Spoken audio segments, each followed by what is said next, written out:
નમો અરિહંતાણં નમો સિદ્ધાણં નમો આયર્યાણં નમો ઉજ્જયાણં નમો લોયે સૌસાહુનાં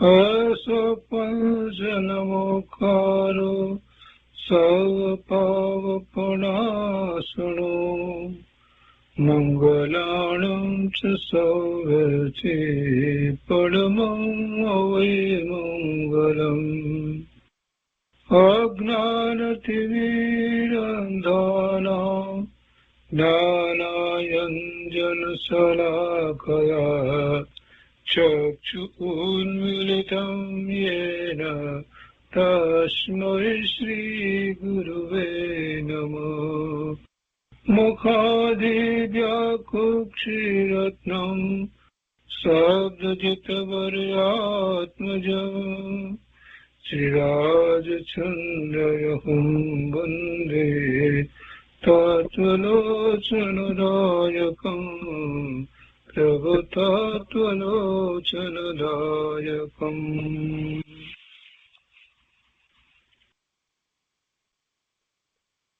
કૃપાળુદેવના વચનામૃતનો સ્વાધ્યાય, એમાં આપણે મોક્ષમાળાનો સ્વાધ્યાય કરી રહ્યા છીએ. એના શિક્ષાપાઠ 89 સુધી સ્વાધ્યાય કર્યો છે અને શિક્ષાપાઠ 90 આપણે શરૂ કર્યો છે. થોડોક ભાગ એનો કર્યો છે. તત્વબોધ ભાગ 9, શિક્ષાપાઠ 90.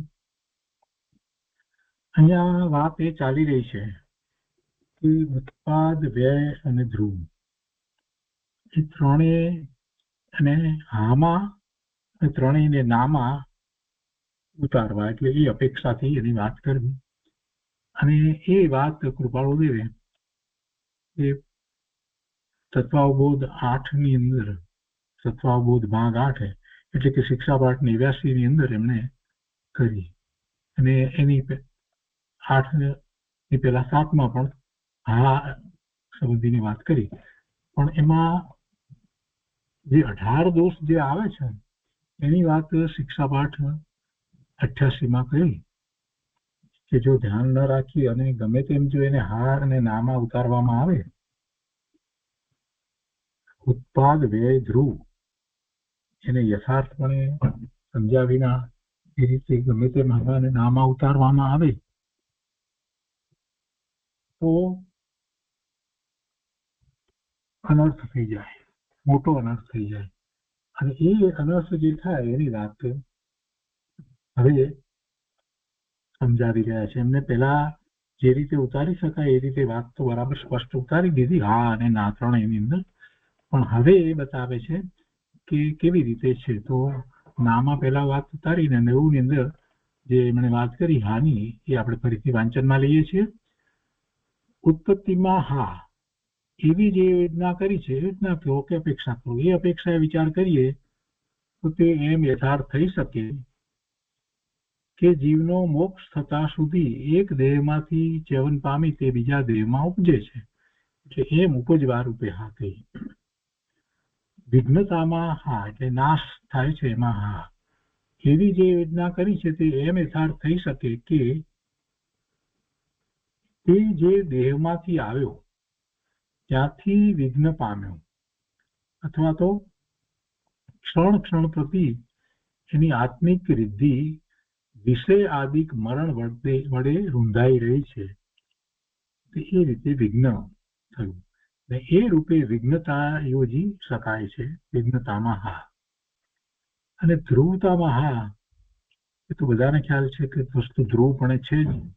એટલે કે છે કે એવી જે યોજના કઈ છે તે એમ યથાર્થ થઈ શકે કે દ્રવ્ય કરી જીવ કોઈ કાળે નાશ રૂપ નથી, ત્રિકાળ સિદ્ધ છે. ત્રણેય કાળે છે. દ્રવ્ય તરીકે જીવ દ્રવ્ય ધ્રુવપણે છે, અચળ છે, એનું ક્યારે નાશ નથી, તો એમ ધ્રુવતામાં હા.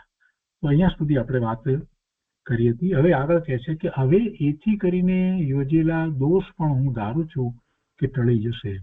એટલે આ રીતે જ્યારે ના અને હાની વાત યથાર્થ કરવામાં આવે તો દોષ ના આવે. અને એ 18 દોષ જે પહેલા બતાવ્યા હતા એ કેવી રીતે ટળે છે એની વાત લીધી છે. તો પહેલા આપણે દોષને એક એક દોષ લેતા જઈએ અને એ કેવી રીતે ટળે છે એ વાતને સાથે સમજતા જઈએ. તો અહીંયા 88 ની અંદર જે દોષ બતાવ્યા હતા એમાં એમ લીધું હતું કે એ જો યથાર્થ કહી ન શકાય તો અનેક પ્રકારથી દૂષણ આવી શકે. અને એમાં પહેલું એમણે એમ લીધું કે વિઘ્ન રૂપે હોય એ વસ્તુ ધ્રુવ રૂપે હોય નહીં. એ પહેલો દોષ અથવા પહેલી શંકા. જે વિઘ્ન રૂપે હોય એ વસ્તુ ધ્રુવ રૂપે હોય નહીં. કેમ કે ધ્રુવ રૂપે વસ્તુ હોય તો પછી વસ્તુ નાશ થઈ જાય. એટલે એ પહેલી વાત હતી. અને બીજી વસ્તુ એ લીધી કે ઉત્પત્તિ વિઘ્નતા અને ધ્રુવતા નથી તો જીવ કયા પ્રમાણથી સિદ્ધ કરશો એ બીજી વાત. તો બંને વાતનું અહીંયા નિરાકરણ જે થાય છે એમને અહીંયા લીધું છે ને એવું નહીં. તો પહેલી વાત લીધી કે જીવ વિઘ્ન રૂપે નથી માટે ધ્રુવતા સિદ્ધ થઈ. જીવ વિઘ્ન રૂપે નથી એટલે એ પહેલો દોષ ટળ્યો. અને પેલું કઈ રીતે તમે સિદ્ધ કરો ઉત્પત્તિ વ્યય અને ધ્રુવતા વિના? એટલે ઉત્પત્તિ વિઘ્નતા અને ધ્રુવતા એ ભિન્ન ભિન્ન ન્યાય સિદ્ધ થઈ એટલે જીવનું સત્યત્વ સિદ્ધ થયું. એ બીજો દોષ ગયો. હવે ત્રીજા દોષની વાત છે. તો ત્રીજો દોષ આપણે અહીંયા લઈએ. પહેલા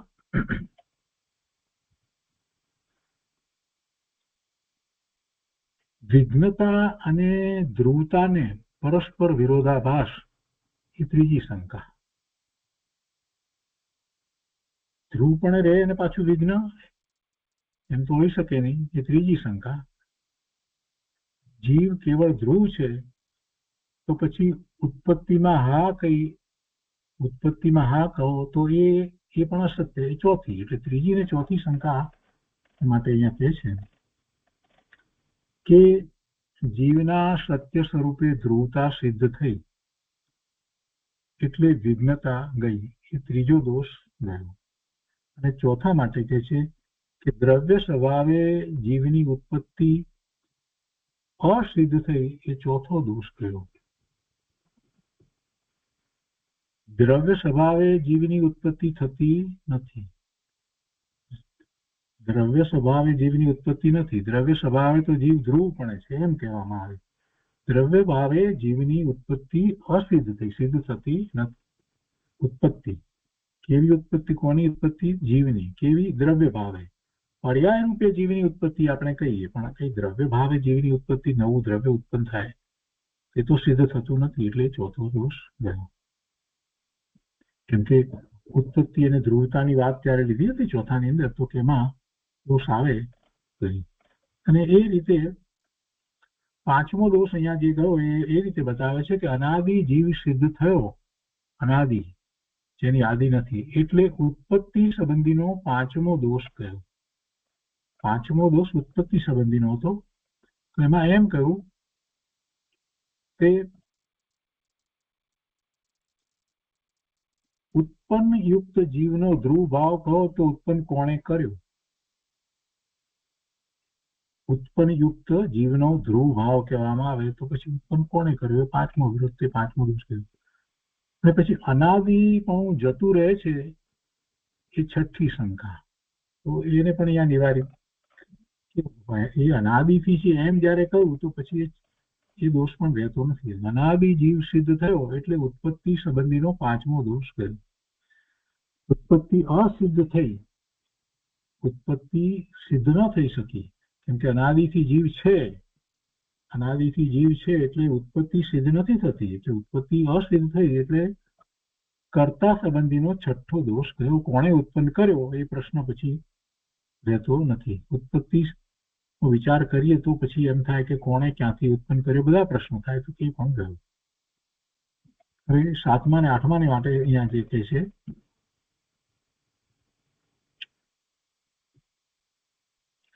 તો કે છે કે કેવળ ધ્રુવ વિઘ્ન રૂપે છે એમ કહો, કેવળ ધ્રુવ વિઘ્ન રૂપે છે એમ કહો તો ચારવાક મિશ્ર વચન થયું એ 7મો દોષ, અને ઉત્પત્તિ અને વિઘ્નરૂપ કહેશો જીવને તો કેવળ ચારવાકનો સિદ્ધાંત એ 8મો દોષ. એટલે 7મા અને 8મામાં તો ચારવાકમાં જે માન્યતા જે છે એવો દોષ આવે છે, જે એ દ્રવ્યને માનતા નથી એવો દોષ આવે છે.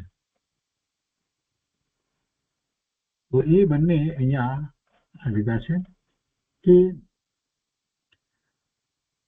ધ્રુવતા સાથે વિઘ્નતા લેતા અબાધ થયું, એટલે કે ચારવાક મિશ્ર વચનનો 7મો દોષ થયો. ધ્રુવતા સાથે વિઘ્નતા લેતા અબાધ થયું, બાધા થયું, એટલે ચારવાક મિશ્ર વચનનો 7મો દોષ થયો. હવે ધ્રુવપણું છે અને છતાં પણ પર્યાયથી એને વિઘ્નપણું જે એમ કહેવામાં આવ્યું, તો એમ લેવામાં આવે તો વસ્તુ ધ્રુવ તરીકે રહે છે અને પર્યાયથી એ પલટે છે, તો એમ લેતા કોઈ બાધા આવતી નથી. એટલે પેલો ચારવાકની વાત એમાં રહેતી નથી. એ જ રીતે 8મો દોષ ચારવાકનો તો એમાં પણ કહે છે કે ઉત્પત્તિ અને વિઘ્નતા પૃથક પૃથક દેહે સિદ્ધ થઈ. આ દેહે ઉત્પત્તિ અને વિઘ્નતા પૃથક પૃથક દેહ સિદ્ધ થઈ માટે કેવળ ચારવાક સિદ્ધાંત એ નામનો 8મો દોષ બન્યો. પૃથક પૃથક દેહ એટલે પર્યાયની અપેક્ષાથી અહીંયા તો વાત છે. ઉત્પત્તિ અને વિઘ્ન બંને છે, બંને જુદા છે, એટલે પૃથક પૃથક દેહ સિદ્ધ થઈ. તો ઉત્પત્તિ થઈ જે અને પછી નાશ થયો, તો એ બંનેની વાતમાં એમ કે છે કે એ તો પર્યાય રૂપે છે. પૃથક પૃથક દેહ સિદ્ધ થઈ એટલે જે ઉત્પત્તિ થઈ ખરેખર તો એ વસ્તુ તો ધ્રુવપણે રહી અને પલટે છે ને. એટલે તે સમાધાન આપ્યું એમાં પણ કૃપાળુદેવે એ રીતે જે સમાધાન આપ્યું ને એટલે હા ને ના, તો એ રીતે વિચાર કરીએ છીએ તો ઉત્પત્તિ અને વિઘ્નતા પૃથક પૃથક દેહ સિદ્ધ થઈ, એટલે કે ઉત્પત્તિ પણ બીજા દેહ થાય છે અને પછી પાછી ફરીથી બીજી ઉત્પત્તિ પણ બીજા દેહ થાય, વિઘ્નતા પણ પછી પાછા દેહ થાય તો ફરી પાછા બીજા દેહ, જુદા જુદા દેહ ઉત્પત્તિ અને વિઘ્ન થયા કરે એમ. પણ વસ્તુ ધ્રુવ તરીકે કાયમ રહે છે માટે એ થઈ શકે છે. કેવળ ચારવાક સિદ્ધાંત એ નામનો 8મો દોષ ગયો. અને 9 થી 14 શંકાનો પરસ્પરનો વિરોધાભાસ જતા 14 સુધીના દોષ ગયા. એટલે એમાં 9 થી 14 ની અંદર તો એમને પરસ્પર વિરોધ આવે એમ જે વાત કરી હતી. તો જયારે વસ્તુને તમે સ્પષ્ટ કરી દો છો કે વસ્તુ દ્રવ્યથી ધ્રુવ છે અને પર્યાયથી જયારે એનું ઉત્પાદન અને પર્યાયનો જ એ નાશ એમ જયારે લેવામાં આવે તો પછી એને પરસ્પર એકબીજાનો વિરોધ આવતો નથી. કેમ કે એમાં અપેક્ષા ન લેવામાં આવે તો વિરોધ આવે, અપેક્ષાથી વાત કરવામાં આવે તો દોષ આવતો નથી. કે જે 9 થી 14 ની અંદર જે વાત કરી હતી પરસ્પર દોષની જે વાત કરી હતી એમાં એ રીતે વાત હતી કે ઉત્પત્તિની ના, વિઘ્નતાની ના અને ધ્રુવતાની ના કહી પાછી ત્રણેયની હા થઈ,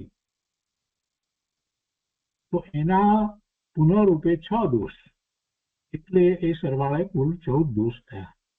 પહેલા તમે બધાની ના પાડો અને પછી બધાની હા પાડો એમ કહેવા બેસશો એક પછી એક તો 6 દોષ આવે. પણ એમ નથી, વસ્તુ ધ્રુવપણે કાયમ રહે છે અને ઉત્પાદન વ્યય થાય છે એમ લેતા એવા કોઈ દોષ આવતા નથી. છે અને નથી બંને વાત સાથે એક સમયમાં છે, એક સમયમાં છે. ઉત્પાદ અને વ્યય એક સમયમાં છે. પૂર્વની પર્યાયનો વ્યય એ જ વખતે ઉત્તર પર્યાય એટલે એના પછીની પર્યાયનો ઉત્પાદ છે. આ વાત આપણે ખૂબ સારી રીતે આગમમાંથી સમજ્યા છીએ એટલે આપણને તો બધું બહુ સહેલું લાગે છે કે ઉત્પાદ અને વ્યય એક સમયમાં છે, વચ્ચે સમય ગાળો નથી. આ પર્યાય જે છે એનો નાશ થાય છે એ જ વખતે બીજી પર્યાય ઉત્પન્ન થાય છે, એક સમય પણ વચ્ચે જતો નથી. અને છતાં વસ્તુ તો ધ્રુવ તરીકે એવી ને એવી જળવાઈ રહે છે. અનંત ગુણનો પિંડ ભગવાન આત્મા એવો ને એવો જળવાઈ રહે છે. એ વાતને આપણે સમજીએ છીએ એટલે આપણને ત્રણેયને જુદા જુદા ના અને ત્રણેયને જુદા જુદા હા એ રીતે કહીને પછી એ જે દોષની વાત લીધી હતી એ વાત પછી લાગુ પડતી નથી, એ વાત સમજાવી. અને એ પછીનો જે દોષ જે લેવામાં આવે 14 પછીના, તો એમાં કહે છે કે કેવળ ધ્રુવતા જતા તીર્થંકરના વચન તૂટી જાય, એકલી ધ્રુવતા જાય તો ધ્રુવપણે નથી એમ ના એમણે સિદ્ધ કરવાની વાત કરી હતી ને, એ 15મો દોષ ઉત્પત્તિ ધ્રુવતા લેતા કર્તાની સિદ્ધિ થતા સર્વજ્ઞ વચન તૂટી જાય, એટલે કર્તાપણાનો ભાવ ત્યાં આવે, ઉત્પન્ન થાય છે, ધ્રુવ જે છે એ ઉત્પન્ન કરે છે એવો વિકલ્પ રાખીએ તો 16મો દોષ. અને ઉત્પત્તિ વિઘ્ન રૂપે પાપ પુણ્ય આદિકનો અભાવ, એટલે ધર્મ અધર્મ સઘળું ગયું, એ 17મો દોષ. અને ઉત્પત્તિ વિઘ્ન અને સામાન્ય સ્થિતિથી, એટલે કેવળ અચળ નહીં, ત્રિગુણાત્મક માયા સિદ્ધ થાય 18મો દોષ. આ જે બધા દોષ જે છે એના નિવારણો એમણે કર્યા. તો કે છે અહીંયા કે 9 થી 14 શંકાનો પરસ્પરનો વિરોધાભાસ જતા 14 સુધીના દોષ ગયા. અને 15મું કે છે કે અનાદિ અનંતતા સિદ્ધ થતા સ્યાદ વચન સત્ય થયું, એ 15મો દોષ ગયો. અને કરતા નથી એ સિદ્ધ થતા જીન વચનની સત્યતા રહી, એટલે એ 16મો દોષ ગયો. અને ધર્મ અધર્મ દેહ આદિક પુનરાવર્તન સિદ્ધ થતા 17મો દોષ ગયો. અને એ સર્વવાદ સિદ્ધ થતા ત્રિગુણાત્મક માયા અસિદ્ધ થઈ, માયા સિદ્ધ નથી થતી, એ 18મો દોષ ગયો.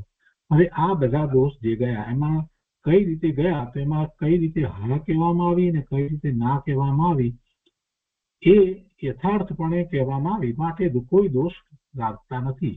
તો જ્યારે વસ્તુના 3 ઉત્પાદ વ્યય અને ધ્રુવ જે છે એને યથાર્થપણે એટલે કે અપેક્ષા સહિત જ્યારે સ્વીકારવામાં આવે તો જ દોષ ના આવે. અને એવું વચન જીનવાણી સિવાય બીજે ક્યાંય હોતું નથી. બીજી બધી જગ્યાએ ગમે તે રીતે એ ઉત્પાદ એટલે ઉત્પત્તિ અથવા તો વ્યય અથવા તો વસ્તુને ધ્રુવ માને છે અને એને કારણે દોષ આવે છે, કેમ કે એ એકાંતે માને છે. આપણે તો એમ નથી માનતા. અને એ સ્યાદવાદની જ અહીંયા વાત ચાલી રહી છે. તો સ્યાદવાદમાં કથનચિત એવો શબ્દ આગળ મૂકવામાં આવે, એટલે કોઈ અપેક્ષાએ આમ છે, કોઈ અપેક્ષાએ ઉત્પત્તિ છે. તો કઈ અપેક્ષાએ ઉત્પત્તિ છે, તો કે પર્યાય રૂપે ઉત્પત્તિ કહેવાય. વસ્તુ ધ્રુવપણે કાયમ રહે છતાંય પર્યાય બદલાય એટલે પર્યાયમાં ઉત્પત્તિ કહી શકાય. એ અપેક્ષા છે, એમાં પર્યાય અપેક્ષા. એ રીતે નાશ કેવો હતો, કેવી રીતે કહેવાય, તો કે દ્રવ્યનો નાશ તો નથી થતો, તો નાશ તમે કેવી રીતે કહેશો, તો કે પર્યાય અપેક્ષા એ નાશ છે. પૂર્વની પર્યાય પહેલાની પર્યાયનો નાશ થાય એ જ વખતે નવી પર્યાય ઉત્પન્ન થાય છે, અને દ્રવ્ય પર્યાય વિનાનું રહેતું નથી. આ બધી વાત આપણે સમજીએ છીએ એટલે કોઈ આપણને એમાં તકલીફ પડતી નથી. અને જે પેલા વિદ્વાને કહ્યું હતું કે આ 3ને હામાં ઉતારીને બતાવો અને 3ને નામાં ઉતારીને બતાવો, તો એ કૃપાળુદેવે એ કરીને બતાવ્યું. અને એમાં યથાર્થપણે ન થાય તો દોષ આવે એ વાત સામાન્ય લીધી એમણે 18 દોષ ગણાવીને. અને એ હવે દોષ નથી આવતા જો યથાર્થ સમજીએ તો. આટલી વાત અહીંયા પૂરી થઈ. હવે એ રીતે શિક્ષાપાઠ 90મો અહીંયા પૂરો થાય છે. હવે આગળ શિક્ષાપાઠ 91મો તત્વાવબોધ ભાગ 10મો. હવે આગળ એ વાતને આગળ વધારે છે કે આપની યોજેલી યોજના હું ધારું છું કે આથી સમાધાન પામી હશે. આ કંઈ યથાર્થ શૈલી ઉતારી નથી, તો પણ એમાં કંઈ પણ વિરોધ મળી શકે તેમ છે. એ ઉપર વિશેષ વિવેચન માટે બહોળો વખત જોઈએ, એટલે વધારે કહેતો નથી. પણ 1-2 ટૂંકી વાત આપને કહેવાની છે, તે જો આ સમાધાન યોગ્ય થયું હોય તો કહું. એટલે કૃપાળુદેવે પેલા વિદ્વાનને આમ કહ્યું. પછી તેઓ તરફથી મનમાન્ય ઉત્તર મળ્યો, એટલે એમણે હા પાડી. અને 1-2 વાત જે કહેવાની હોય તે સહજ તો એમ તેઓએ કહ્યું. પછી મેં મારી વાત સંજીવન કરી લબ્ધિ સંબંધી કહ્યું. મેં મારી વાત સંજીવન કરી લબ્ધિ સંબંધી કહ્યું. આપ એ લબ્ધિ સંબંધી શંકા કરો કે એને ક્લેશરૂપ કહો તો એ વચનોને અન્યાય મળે છે. એમાં અતિ ઉજ્જવળ આત્મિક શક્તિ ગુરુગમ્યતા અને વૈરાગ્ય જોઈએ છે. જ્યાં સુધી તેમ નથી ત્યાં સુધી લબ્ધિ વિશે શંકા રહે ખરી. પણ હું ધારું છું કે આ વેળા એ સંબંધી કહેલા બે બોલ નિરર્થક નહીં જાય. એ કે જેમ આ યોજના નાસ્તિ અસ્તિ પર યોજી જોઈ તેમ આમાં પણ બહુ સૂક્ષ્મ વિચાર કરવાના છે. દેહે દેહે પૃથક પૃથક ઉત્પત્તિ, ચેવન, વિશ્રામ, ગર્ભાધાન, પર્યાપ્તિ, ઇન્દ્રિય, સત્તા, જ્ઞાન, સંજ્ઞા, આયુષ્ય, વિષય ઇત્યાદિ અનેક કર્મ પ્રકૃતિ પ્રત્યેક ભેદે લેતા જે વિચારો એ લબ્ધિથી નીકળે તે અપૂર્વ છે. શું કહીશ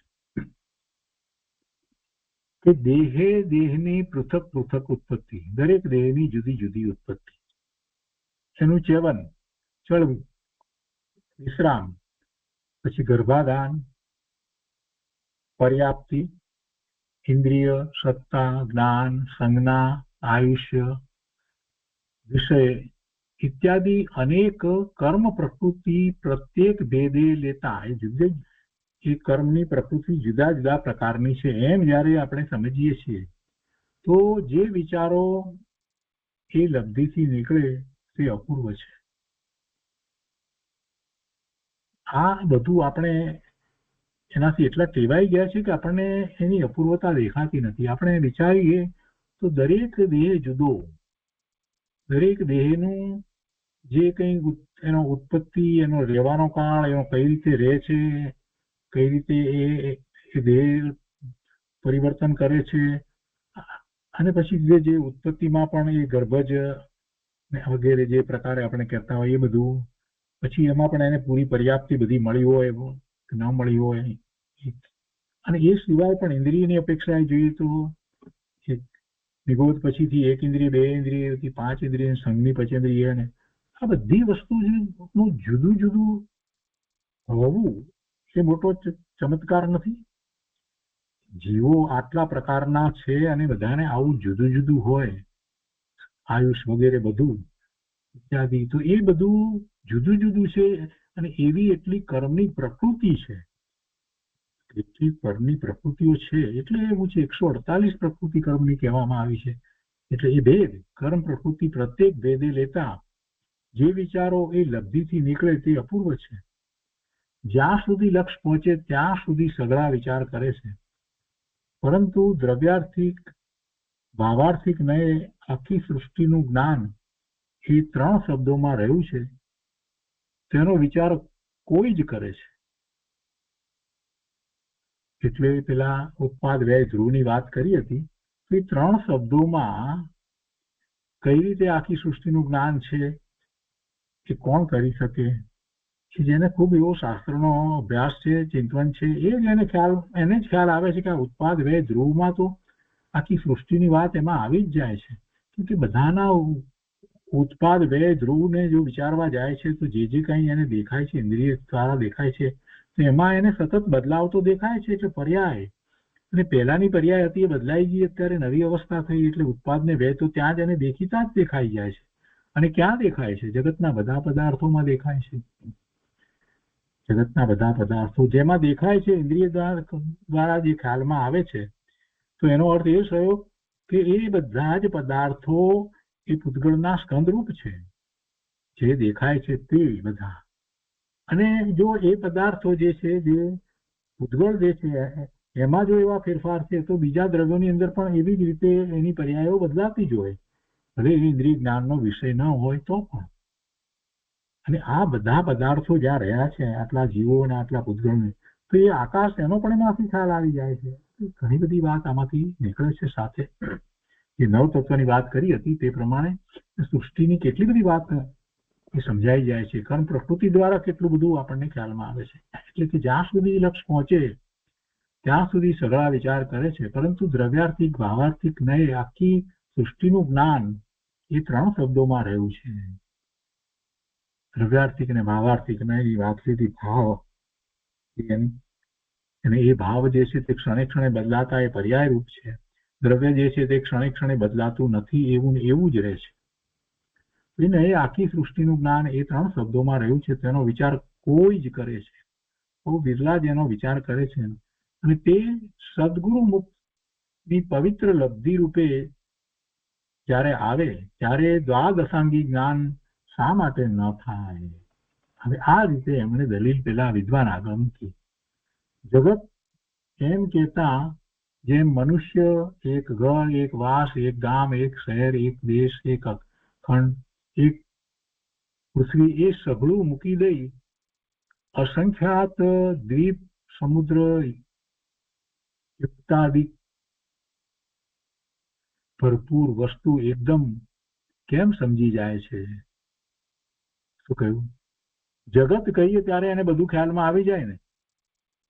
મનુષ્ય પણ છે, મનુષ્ય વધારે પણ હોય ને, ઘર પણ હોય ને, કોઈ એ ગલી એટલે વાસ હોય, ગામ હોય, શહેર હોય, દેશ હોય, આ બધું ખ્યાલમાં આવી જાય.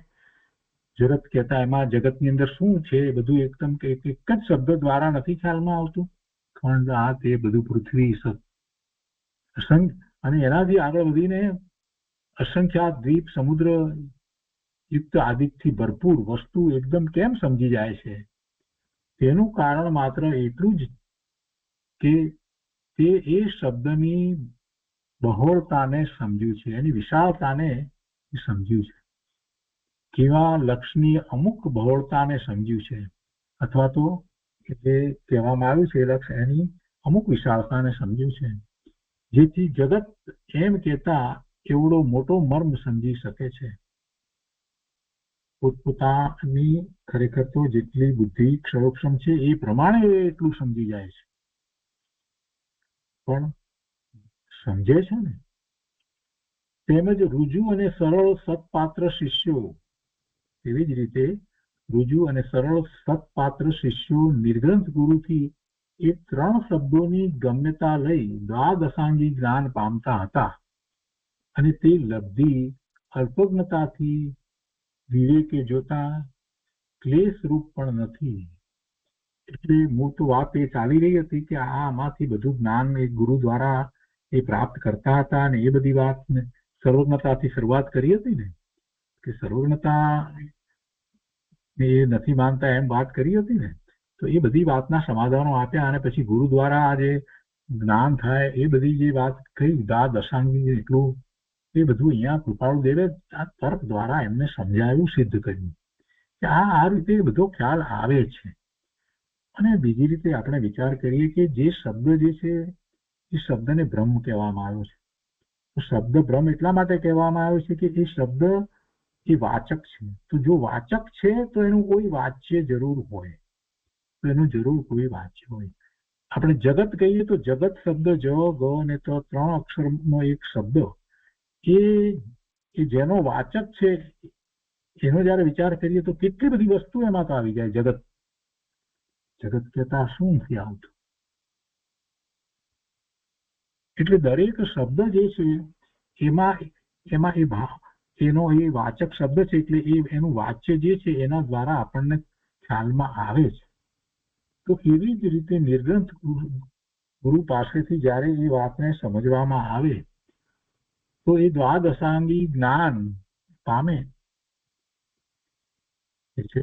કે તેમજ રુજુ અને સરળ પાત્ર શિષ્યો, ગમે તેની વાત નથી, શિષ્યો એવા સત્પાત્ર શિષ્યો હોય, સરળ સત્પાત્ર શિષ્યો નિર્ગ્રંથ ગુરુથી એ 3 શબ્દોની ગમ્યતા લઈ દ્વાદશાંગી જ્ઞાન પામતા હતા, અને તે લબ્ધિ અલ્પજ્ઞતાથી વિવેકે જોતા ક્લેશ રૂપ પણ નથી. અને ધારો કે આપણને અલ્પજ્ઞતા હોય તો પણ એથી કઈ ક્લેશ થાય એમ નથી, એ તો જેતા હતા, અને એમ જ છે વસ્તુનું સ્વરૂપ.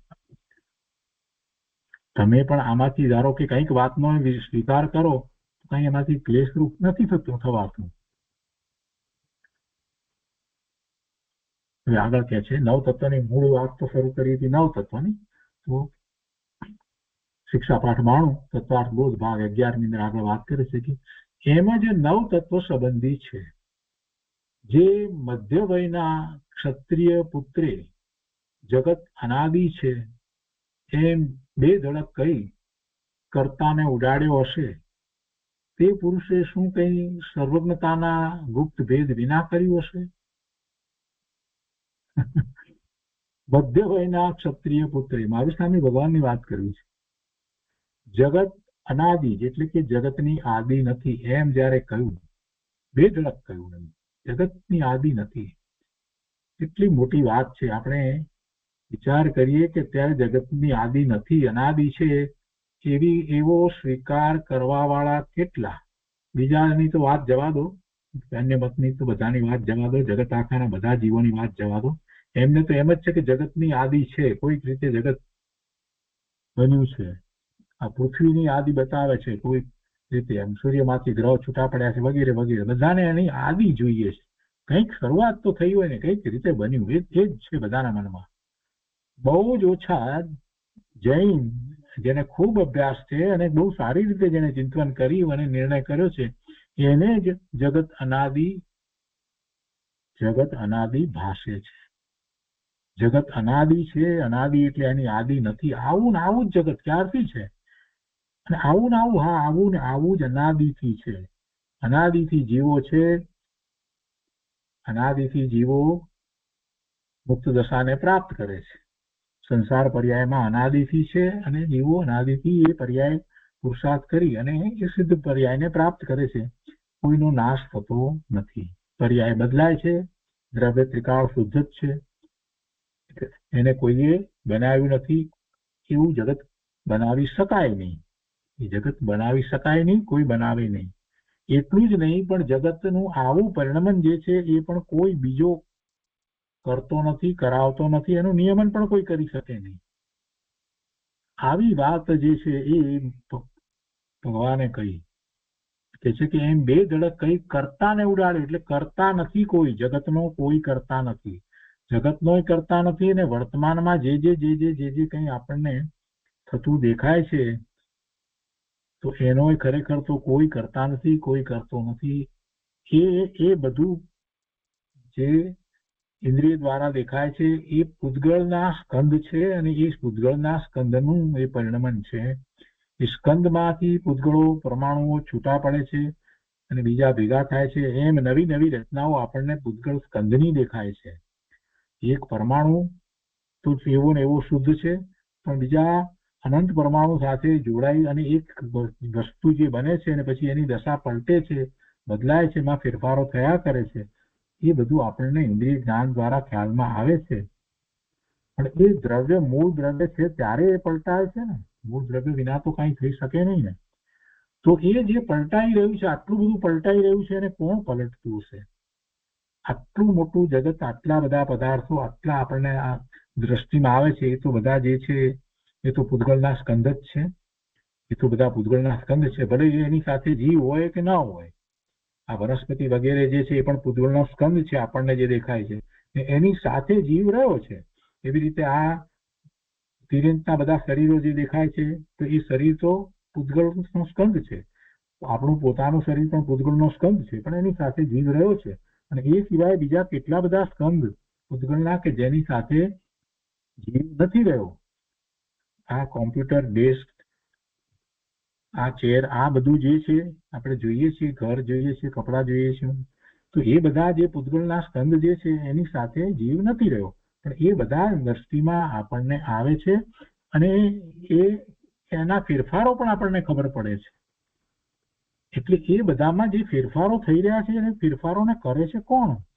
કપડું જૂનું થાય છે તો કપડાને જૂનું કરે છે કોણ? એને એમને મૂકી રાખીએ તો 500 વર્ષ પછી એ કપડું એની મેળે જીર્ણ થઈ ગયું હોય, કોઈએ કાંઈ કર્યું ન હોય તો, પેટમાં પેક મૂકી રાખ્યું હોય તો એવું ને એવું રહેતું નથી. તો એ બધું ફેરફારો જે થયા કરે છે એ કોણ કરતું હશે?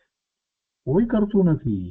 એટલે એનો કોઈ કરતા નથી, જગતનો કોઈ કરતા નથી. ને આપણે તો એથી આગળ વધીને સમયે જે પર્યાય બદલાઈ રહી છે એ પર્યાયને કોઈ કરી શકતું નથી. એ સ્વયં સંચાલિત આખું જગત છે ને, જગતના 6 દ્રવ્યનું પરિણમન સતત થઈ જ રહ્યું છે. પણ એ વાત બેસવી અઘરી છે. અકર્તા ભાવની આ વાત જેને સમજાઈ જાય છે કે ભાઈ હું કોઈનું કાંઈ કરી શકતો જ નથી, કોઈ પદાર્થની પર્યાયને હું બદલવા માટે સક્ષમ નથી, એ પર્યાય બદલાવાનો જ્યારે કાળ હોય ત્યારે એ બદલાય છે, એના કારણે બદલાય છે. અને એ બદલાય છે તો પણ એમાં એ જ દ્રવ્ય વ્યાપે છે, બીજું નવું દ્રવ્ય કઈ વ્યાપતું નથી. નવું દ્રવ્ય બીજું વ્યાપતું નથી.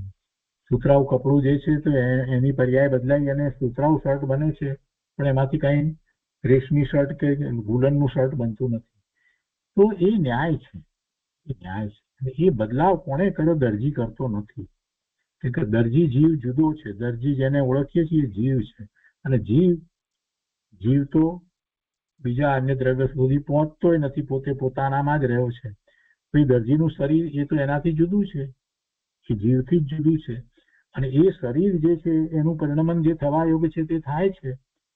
એટલે બધા નિમિત્તો કેટલા બધા સાથે એ નિમિત્તો દેખાય છે. એટલે આપણે એમ કહીએ છીએ કે આ સુતરાઉ કપડામાંથી શર્ટ દરજીએ બનાવ્યું. દરજી શું બનાવે? દરજીનો આત્મા કાંઈ કરતો નથી.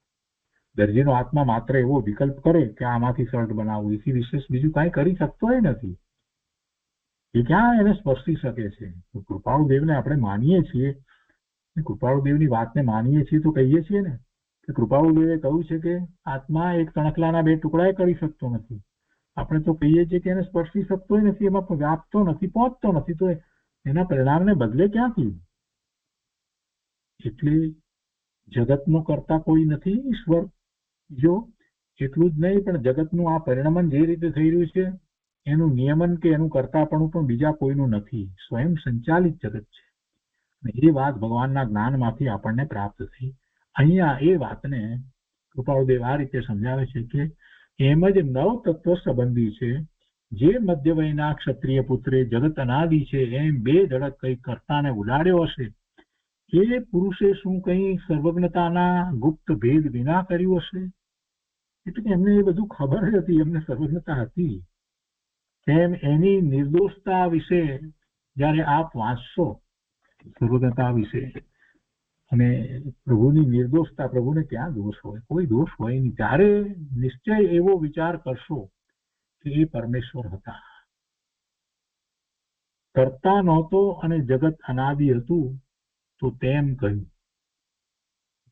એ પરમેશ્વર હતા, પણ એ પોતે કઈ જગતના કરતા નહોતા કે એનું નિયમન કરવા વાળા પણ નહોતા, અને બીજો કોઈ એનો કરતા નહોતો, અને જગત અનાદિ હતું તો તેમ કહ્યું. એમણે કઈ સમજતું નથી કહ્યું.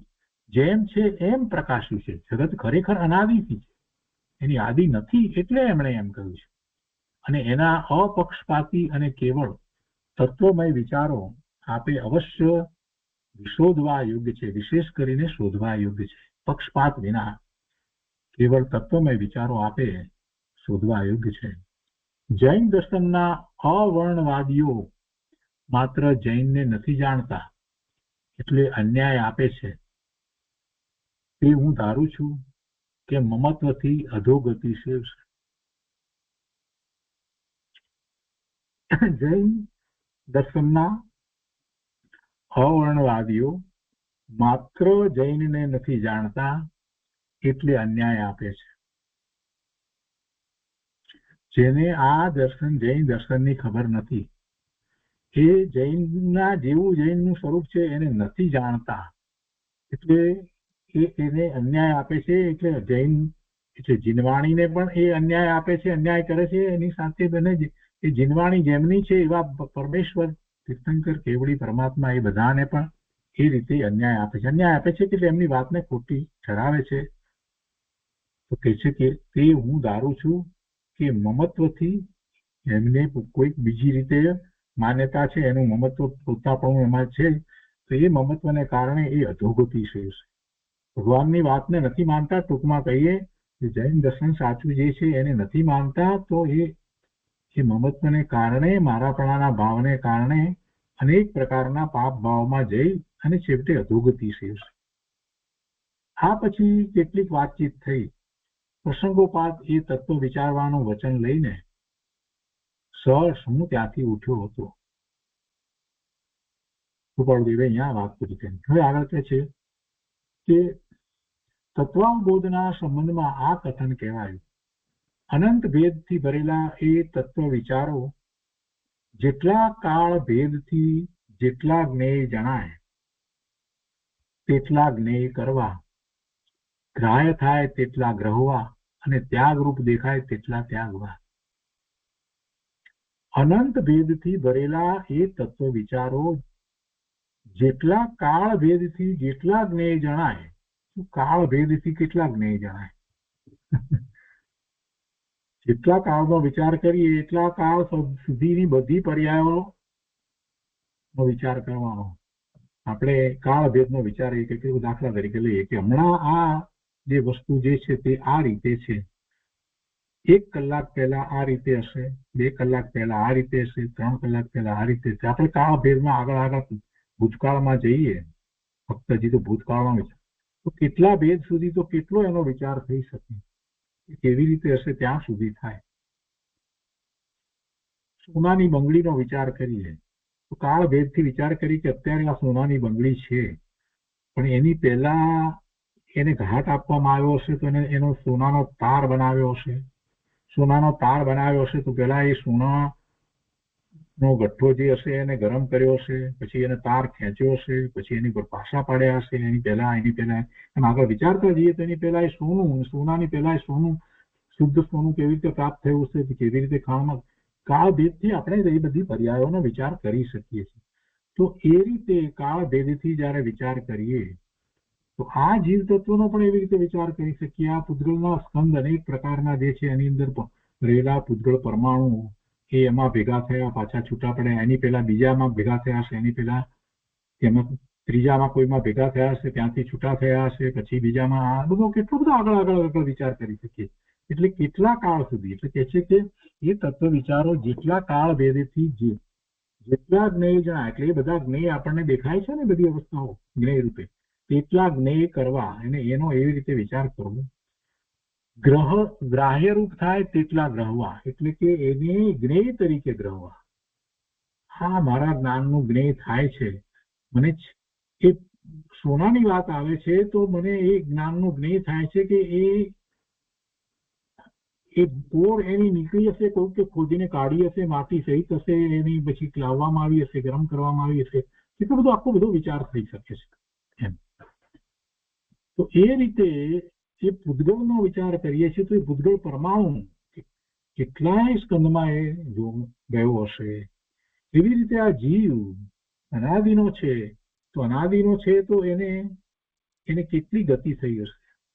4 પ્રકારની ગતિ જે છે એની અંદર કેટલો કાળ એને વિતાવ્યો હશે. 4 પ્રકારની ગતિની અંદર એ વિચાર થઈ શકે. અને એવો જયારે વિચાર કરીએ તો આપણને સાથે ખ્યાલ આવે કે આવી દરેક વખતે મનુષ્યની પર્યાય થઈ હોય, આટલી જ સુવિધાઓ મળી હોય એવું તો ના બને. કેમ કે આપણે અનેક લોકોને જોઈએ છીએ અને બધાને જોઈએ છીએ તો આપણને ખ્યાલ આવે છે કે કેટલા બધા લોકો તો બિચારા બહુ ગરીબ છે, કેટલા બધા લોકો તો બહુ દુઃખી છે, કેટલા બધા લોકો તો રોગિષ્ટ છે, કેટલા બધા લોકો તો ઘરબાર વગરના છે, કેટલા બધા લોકો તો ક્રૂર છે.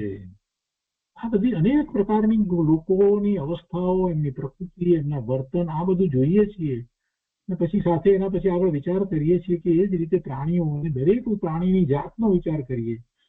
ગાય તો કેટલાય પ્રકારની ગાયો અને કેટલી પ્રકાર એમને જે રીતે થતું હશે, બકરી તો એના પ્રમાણે બધા જે જીવોનો વિચાર કરીએ છીએ તો આપણને એમ થાય કે આ બધી પર્યાયો જયારે એ રીતે થઈ તો મોટે ભાગે એમાં બીજે તો કાંઈ જોવા મળતું નથી, દુઃખ સિવાય તો કાંઈ જોવા મળતું નથી.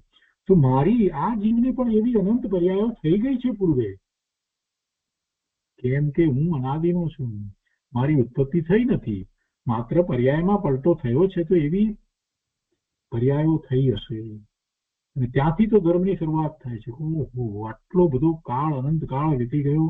જ્યાં જ્યાં જીવને જોઉં છું તો એ જીવ રૂપે પણ હું પહેલા પૂર્વે થયો હોઈશ એમ તર્ક હું કરી શકું છું.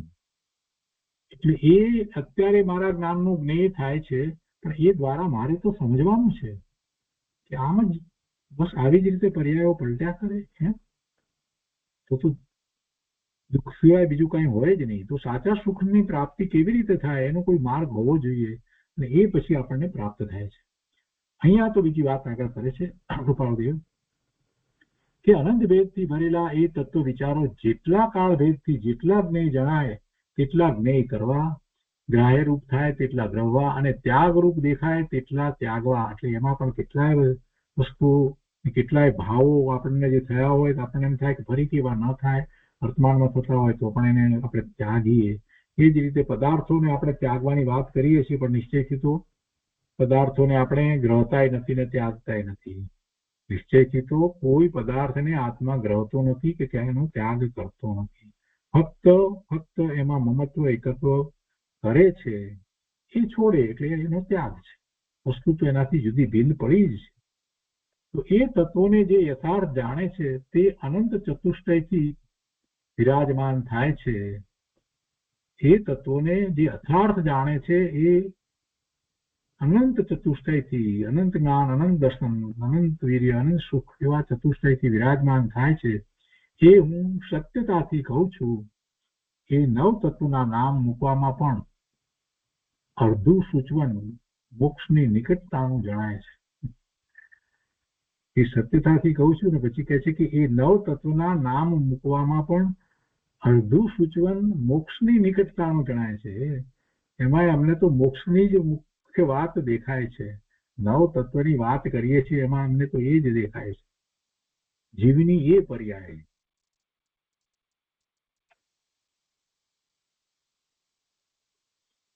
તો એ રીતે આ શિક્ષાપાઠ 92 પૂરો થયો. ફરી ફરીને વાંચવા માટે વિનંતી છે. કેટલીક બધી તર્ક દ્વારા વાત જે કરી છે એ જાતે પણ આપણે પોતે પણ એને સમજવાનો પ્રયત્ન કરીએ તો એ તર્કની વાત તો સમજી શકાય. કૃપાળુદેવે સામાન્ય રીતે તર્કની વાત સમજાવી છે, પણ એ બધી વાત આપણને આગમ દ્વારા સારી રીતે સમજાય છે, અને આપણે તો નય દ્વારા એ બધી વાતને સમજી રહ્યા છીએ કેટલા વર્ષોથી. આપણે નિશ્ચય નય અને વ્યવહાર નય બે મુખ્ય નય, અને એ સિવાય નયનો આપણે બધો અભ્યાસ કર્યો છે. તો એ પ્રમાણે નૈગમ નય વગેરેથી બધી વાતને સમજીએ છીએ. ભૂત નૈગમ નયથી આમ કહેવાય, ભાવિ નૈગમ નયથી આમ કહેવાય. આ બધું આપણે તો સમજીએ છીએ. ભૂત નૈગમ નયથી મહાવીર સ્વામી ભગવાનને તીર્થંકર કહેવાય. વર્તમાન પ્રમાણે જોઈએ તો શું છે, મહાવીર સ્વામી ભગવાન તો સિદ્ધ થયા. ભૂત નૈગમ નયથી આપણે ગૌતમ સ્વામીને ધણધર કહીએ, પણ અત્યારે તો એ ધણધર નથી, અત્યારે તો એ સિદ્ધ છે. એટલે એ જુદી જુદા નય દ્વારા બધી વસ્તુને આપણે ઘણી રીતે સમજ્યા છીએ. સપ્તભંગી પણ આપણે સમજ્યા છીએ. એટલે એ બધો આપણને તો અભ્યાસ છે. પણ અહીંયા કૃપાળુદેવે જરાક જુદી રીતે, જેને આ બધા શબ્દો પરિભાષા આ એ ખબર નથી, પારિભાષિક શબ્દોની પણ જેને ખબર નથી, એને કાંઈક તર્ક દ્વારા વાત સમજાવી છે. નવતત્વ વિશેની વાત સમજાવી છે, અને આ નયની વાત પણ સમજાવી છે કે કોઈ પણ નય જે છે તે એ વસ્તુના સ્વરૂપને વિશેષતાથી પ્રગટ કરે છે. એની બધી વાતને જણાવે છે, કેમ કે વસ્તુની અંદર અનેક ધર્મો રહેલા હોય, અને એ ધર્મો, એ બધા ધર્મો જે છે એમાં કેટલાક ધર્મો એકબીજાથી વિરુદ્ધ જાતના ધર્મો હોય છતાં પણ એમાં એ ધર્મો છે, અને એ ધર્મને એ જ પ્રમાણે કહી શકાય છે. એમાં વિરોધાભાસ ના આવે એવી રીતે કહી શકાય છે. અને એવી કહેવાની પદ્ધતિ જે છે એને સ્યાદવાદ કહેવામાં આવે છે. કોઈ અપેક્ષાએ આમ છે, કથનચિત એમ કરી એની વાતને કહી શકાય છે. કોઈ વસ્તુની વાત કરીએ છીએ તો આપણે કહીએ કે હા એમાં ઉત્પાદ છે, તો કઈ અપેક્ષાએ છે? તો પર્યાય અપેક્ષાએ એનો ઉત્પાદ છે. એનો નાશ છે તો હા નાશ પણ છે. એ અનિત્ય છે તો હા અનિત્ય પણ છે. કઈ અપેક્ષાએ? તો પર્યાય અપેક્ષાએ. દ્રવ્ય અપેક્ષાએ નિત્ય છે, એ જ પર્યાય અપેક્ષાએ અનિત્ય છે. એટલે આ ધર્મો છે એના, નિત્યપણું અનિત્યપણું એ એના ધર્મ છે. તો એને કહેવાની આ પદ્ધતિ એને સ્યાદવાદ કહેવામાં આવે છે. તો એની કેટલીક વાત કૃપાળુદેવે કરી, અને મૂળ વાત નવતત્વની એમને જે શરૂ કરી હતી એનો પાછો દોર એમને સંભાળી લીધો, અને નવતત્વની વાત આગળ કરે છે. જે એમાં બીજી કેટલીક સાથે જે તર્ક દ્વારા વાત સમજાવી, એ પેલા ભાઈ જે વિદ્વાન હતા એમને વાત નથી ઉતરતી, તો એને સમજાવવા માટે થઈ એને કેટલીક વાત લીધી. પણ એમાંથી આપણે તો પ્રયોજનભૂત વાતને એ પકડવાની છે કે નવ તત્વનું મહાત્મ્ય પકડવાનું છે. અને એ તો શરૂઆતમાં જ ગોપાળદેવે કહી દીધું કે નવ તત્વ જેને ખરેખર સમજાયા છે એવા તો આંગળીને વેઢે ગણાય એટલા જ જીવો છે, એમ કહી દીધું આ કારણે. તો આ બધી વાત છે. તો આપણે આજનો સ્વાધ્યાય શિક્ષાપાઠ 92 સુધી રાખીએ છીએ.